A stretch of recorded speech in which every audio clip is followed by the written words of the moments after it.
Hi, my name is Amy Malbeuf, and I'm a Métis visual artist from Rich Lake, Alberta, in Treaty 6 territory.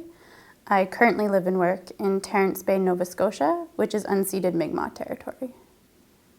I make art in a variety of mediums, and those mediums include caribou hair tufting, beadwork, textiles-based works, performance, video, and sculpture. Most of my works are very ideas-driven, and I tend to focus on themes that surround identity and ecology. Those are my two main focuses. The artwork Heart is made out of a canvas tarp, as well as ochre, bear grease, and my own saliva. And that work is about the violence that has been enacted on Indigenous lands and Indigenous bodies through colonialism. In Indigenous worldviews, our bodies and our lands are not separate. So the violence done to one or the other is not separate, and it's very much related. And this piece is really about my personal lived experience walking through this world in the body of an Indigenous woman and growing up in northern Alberta, where that violence to the land and to Indigenous women is so prevalent. The work I Am the Caribou Is Me, is a work that is done in the style of a customary caribou or moose hair tufting.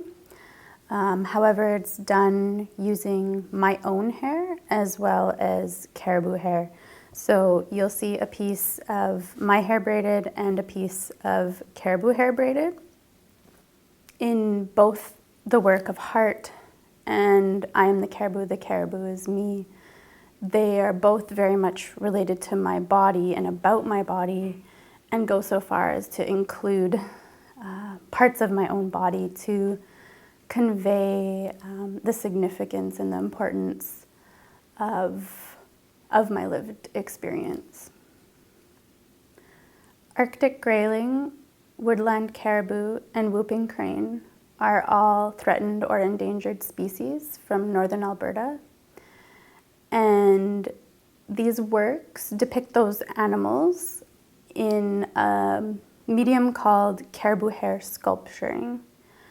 So there's a difference between caribou hair sculpturing and caribou hair tufting. With sculpturing, how it is made, the hair is still attached to the hide. And what I do is I trace the animal out of the hide, and then I cut it out, and then I actually sculpt the hairs like a relief carving. So it looks like a big, just like a big bushy piece of fur, but it's not. I slowly trim it down to get all the detailed elements, and it is a process very similar to relief carving, except with tiny scissors. So these sculpturings are then overlaid onto velvet, which is often a medium that you see artists customarily do tuftings on. And on top of that are overlaid and appliqued polyurethane tarp. And the tarps depict aerial maps of pipelines that are under the ground in these habitats where these species are struggling for their survival.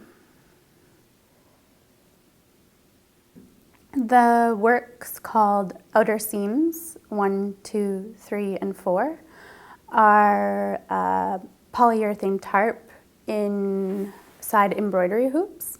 The title refers to where you would place fringe in a customary leather garment, and customarily those leather garments were often made by women, and so that work is really speaking to the value of Indigenous women's labor and handiwork.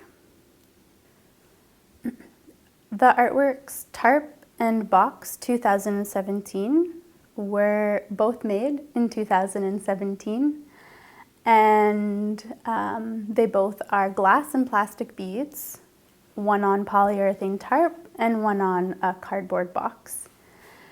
And those works they're about the beginnings of capitalism in colonized Indigenous territories.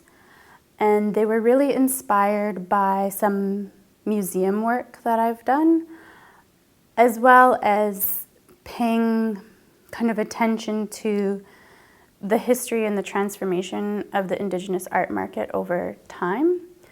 And if you look at a lot of different types of Indigenous art produced, especially by women, especially from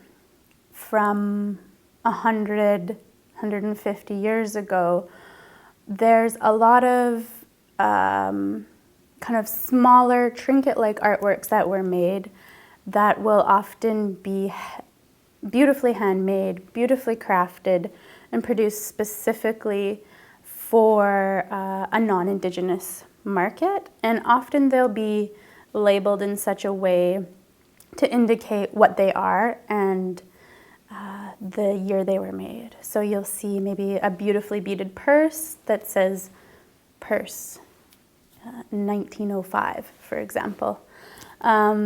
So this work is kind of inspired by that and playing with that notion of, as an Indigenous woman making art in contemporary society, who am I making art for and why?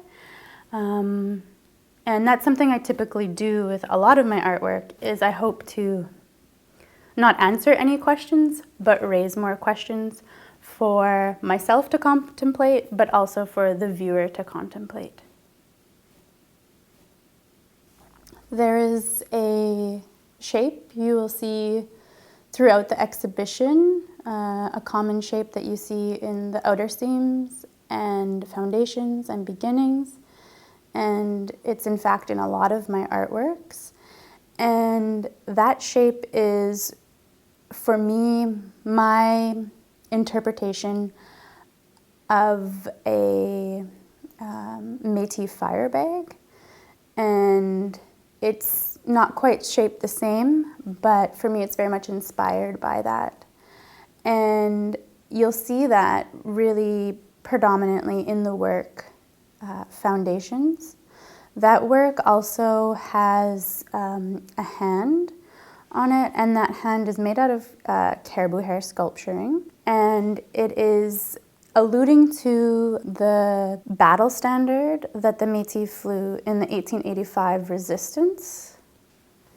In combining these two shapes, I am creating a reflection on historical Métis material culture, and I'm also referencing in it both historical and contemporary modes of exchange by including elements of a gift, which is the braided yarn running through the artwork. I really hope that I'm making artwork that people can enter into with limited understanding of the perspective I may be coming from. And at the very least, I really hope that people can take away that they think it's pretty or beautiful or enjoy it in some way. A lot of my work is very conceptually based, but to me aesthetics are just as important as the ideas. And I think beauty can be uplifting in and of itself.